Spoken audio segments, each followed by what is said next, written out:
Good morning. So I think that most people here in the room love steel fibers, steel fiber concrete, otherwise you wouldn't be here. So one love may be more the steel, other ones more the synthetic fibers, but what we have in common is that we love steel fiber and steel fiber concrete. However, steel fiber concrete does have its limitations. Actually, like any type of reinforcement, there are limitations. So we have been looking into the different reinforcing systems into the market, and we have found two combinations of reinforcing systems that actually could work very well together. And we have branded the system into what we call Sigma slab. And actually, why is the name important? Because the name already tells a story. The name, if you take sigma and you take the capital letter of sigma, in mathematics it means that you have the sum. And here it is the sum of actually two companies working together to develop this and to bring this to the market. This is namely our company Bekaert and CCL International, a post-tensioning company. But it's also bringing two different reinforcing systems together, steel fibers and post-tensioning strands. The small letter sigma in construction, in design, is the symbol for stresses. So here it is also about stresses. And if you take steel fibers is what's called a passive reinforcement.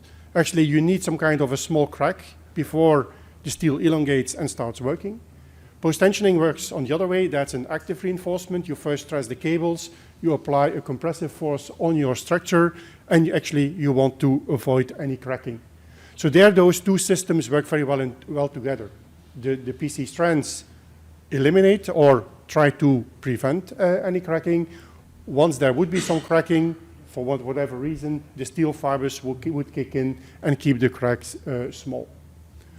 So that's why we developed this system, and really in principle, and taking it very, very simple, what we have in our system is that for everything which is loading, so for taking bending moments, we use the steel fibers. So the steel fibers are really taking all the loads, and we have applied the strands only for compensating the shrinkage stresses. Because steel fiber concrete at normal dosages between, let's say, 30 pounds per cubic yard and 60 pounds per cubic yard, it can become still already bending hardening, but not strain hardening in tension.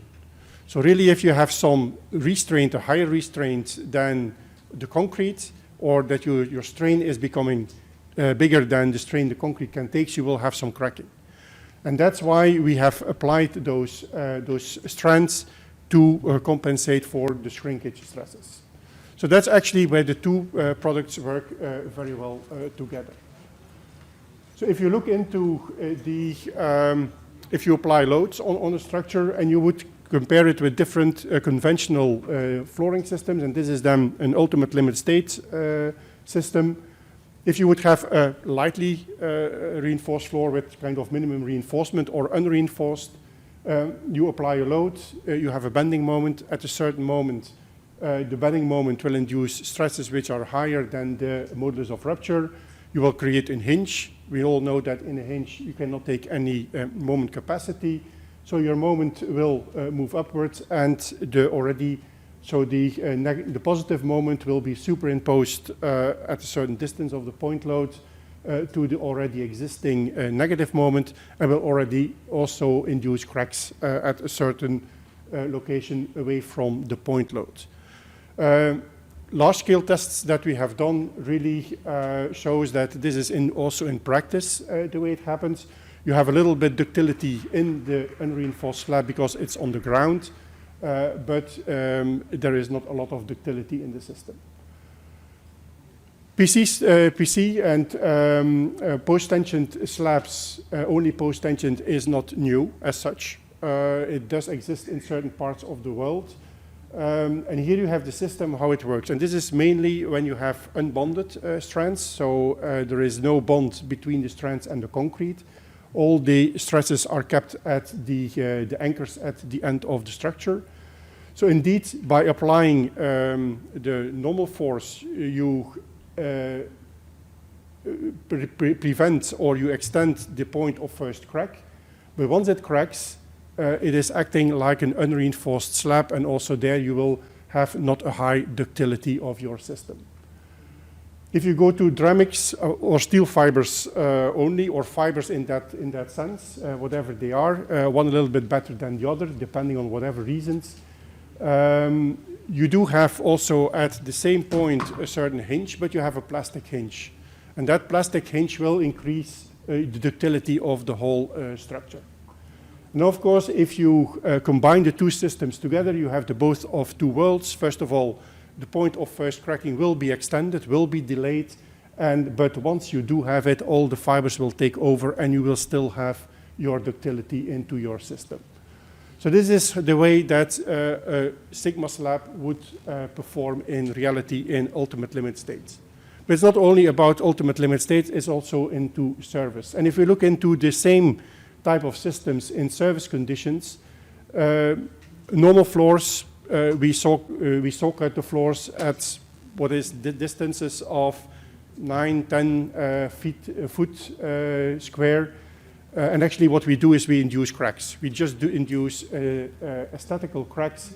Once you put loads on the floor, you have cracks under your saw-cut floors. PT only, similar system, so you unload it, you will not have any cracks.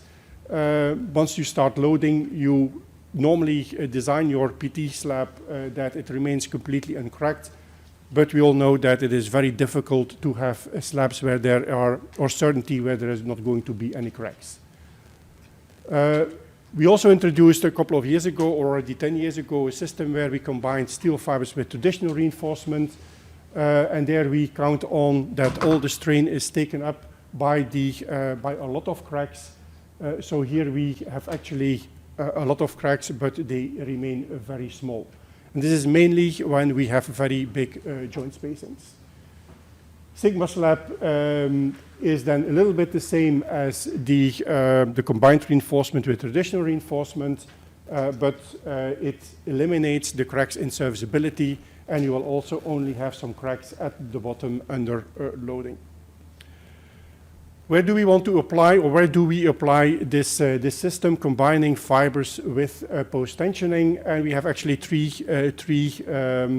pillars or three different types of applications. First of all, what we call Sigma Slab G is actually ground-supported slabs.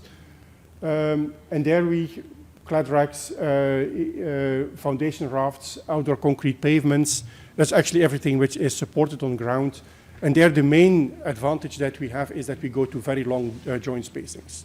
We've talked about sustainability. Durability is a part of the sustainability. We all know that joints do offer problems after a couple of years, not only to the floor, but also to the forklift trucks, to the operators, etc. So in this system, we go for joints at about 350 feet without any joint, and even beyond that. Second one is Sigma Slab P, as we say. This is floors on piles, where we do have the possibility to have fiber-only floors on piles, but we have seen in practice that once you go to pile spacings at around 12 feet, that it becomes tricky to use fiber-only, and then you have to start adding a lot of rebar, which does kill the TCO. So here we also extend the reach of where we can use fiber concrete by, at certain positions, use those PC strands. And then the third one, and this will be at the end of the presentation, is going to really into elevated decks. So we really bring steel fibers to the next level, and we are also building elevated decks. A couple of projects that we have done. So we are already now 2 years into the application. This was the very first one in Belgium. It's actually an outdoor pavement. And you can see here we have a long strip of around 500 feet. The width is around 85 feet. Cast in one day. You see this here, the floor being cast. The strands only in one direction, because in the other direction, the 85 feet, the steel fibers can take all those shrinkage stresses. So we only needed the PC strands in one direction. Now, my experience learns that if you really want to evaluate whether your floor is successful, there are 3 periods where you have to look at your floor. That's normally after around 3 days, when you already had some shrinkage cracking, and by the power floating, you close those shrinkage stresses, but they do appear after a couple of days. So this is the first critical period where you can see whether you're going to have problems or not. The second period is after 3 months. So after 3 months, you had already the strain buildup due to shrinkage and the hardening of the concrete. And if there's an imbalance between those two, you can already have some cracks after 3 months. So 3 months is also already a critical period to see, okay, are we going to have cracks or not? And then the third period to evaluate your floor or whether it is going to be successful is after 1 year. So if it has gone all through all the seasons, if after 1 year you don't have any problems with your floor, the risk that you will have them afterwards is becoming quite small. If you would have problems after 2 or 3 years, look at your subbase. So then probably you have settlements, unforeseen settlements by which you create some problems. So if we really want to, here you can see the execution of the whole floor, the strands being placed on the right location, and then the floor being cast. Here you can see the casting. It was quite easy because it was an outdoor floor, so we could really pump it quite easy. Power floating and brush finish, this is as any traditional pavement. And then the tensioning is done in two phases. Once the concrete reaches 10 MPa, you do first stressing of about 20% of your stressing. And once your concrete achieves 25 MPa, you do your final stressing. Now, 1 year later, so we inspected this floor 1 year later, and this is an outdoor pavement, around 500 feet without any joint. We had one crack. After 1 year of 0.2 millimeter. I don't know whether the inch is the correct one or whether I made the same mistakes as the bowling ball competition. But it's about 0.2 millimeter, and actually that crack was there while we did the initial stressing. So we made kind of a mistake. Normally we were stressing from the two sides, and we applied the first stressing completely, the 20% at one side, and then went to the other one.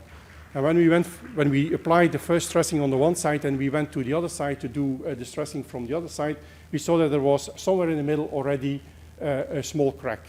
And that's probably because we had stress losses up to the end of the slab, and it was actually pulling a certain part of the slab to one side, and there we had a very small crack. Once we applied the stresses on the two sides, that crack closed.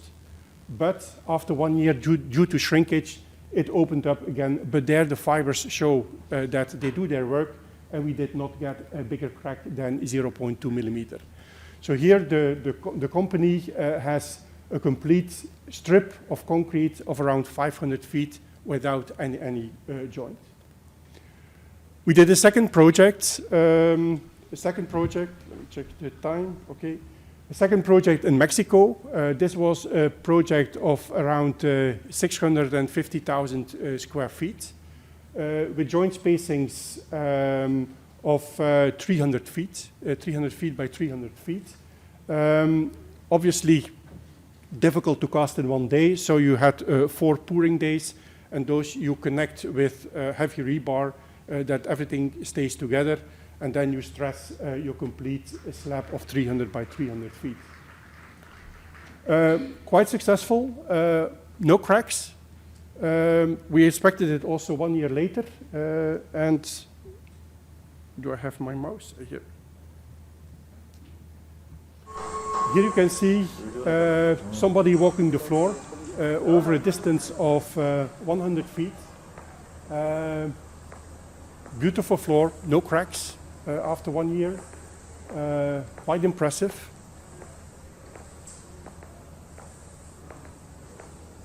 Okay, so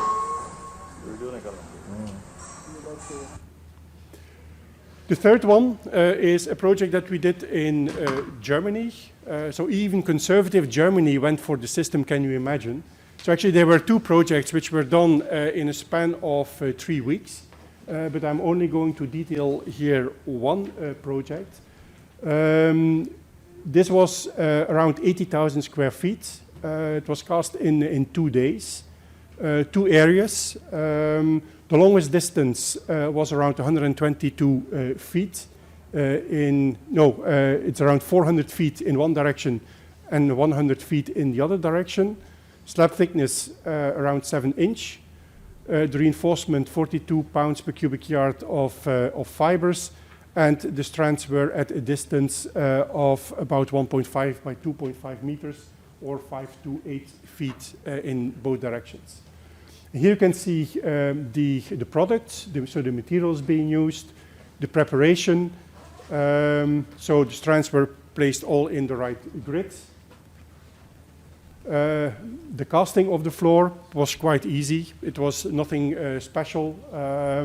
They casted the whole floor in 1 day.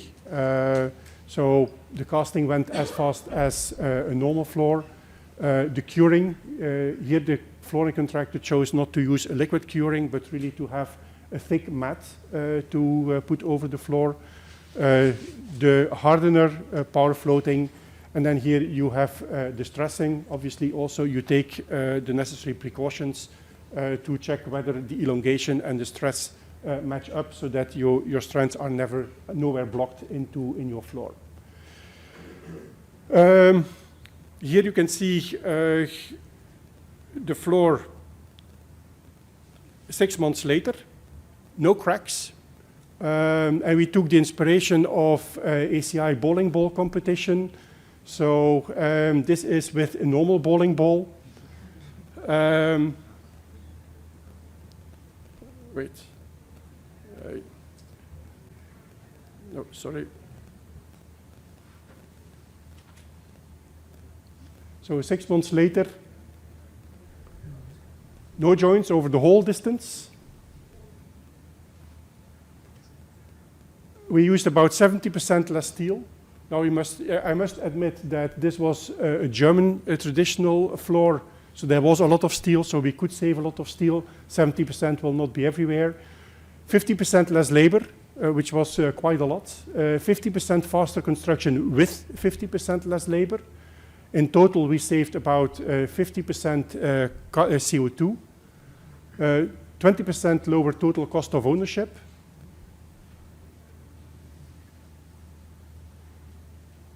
And because you have no joints, it's quiet. So this flooring contractor is very satisfied with the whole system, and he is continuing to build those type of floors. Now we move to the next level. We have been doing, over the last couple of years, quite a lot of large-scale tests at Virginia Tech to see how would we work with the combination of steel fibers in combination with PC strands, so post-tensioning for elevated slabs. And we tested actually 5 different slabs. So we wanted also to compare it with the traditional solution. So we had the banded uniform situation, traditional versus steel fibers. Then we tested a banded configuration, traditional steel fibers, the banded, which is not yet also in the traditional one, which is not only in ACI. So the banded configuration, traditional, was funded by the PTI association. So it was also together with the PTI association.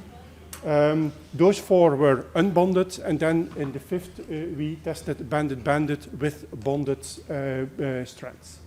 So here you can see the layout. The whole slab was scaled to 1/3.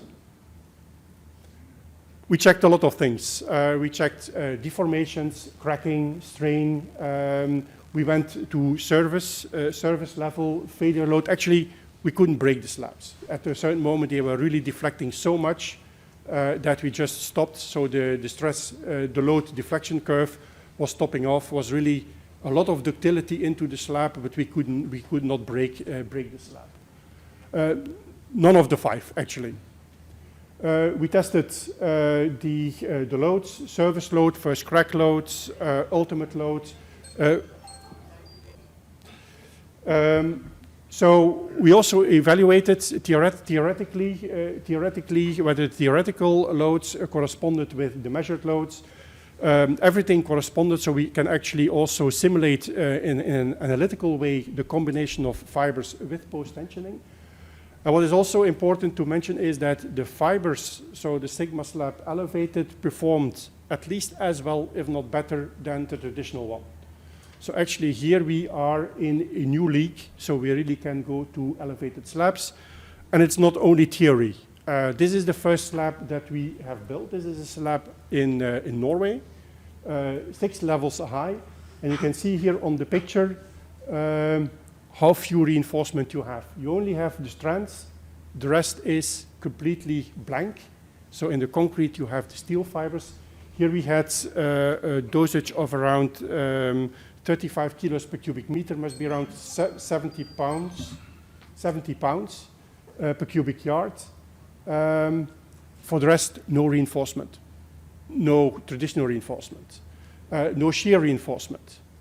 So we replaced all that with steel fibers. That's my presentation, so I'm glad to take any questions if there might any be.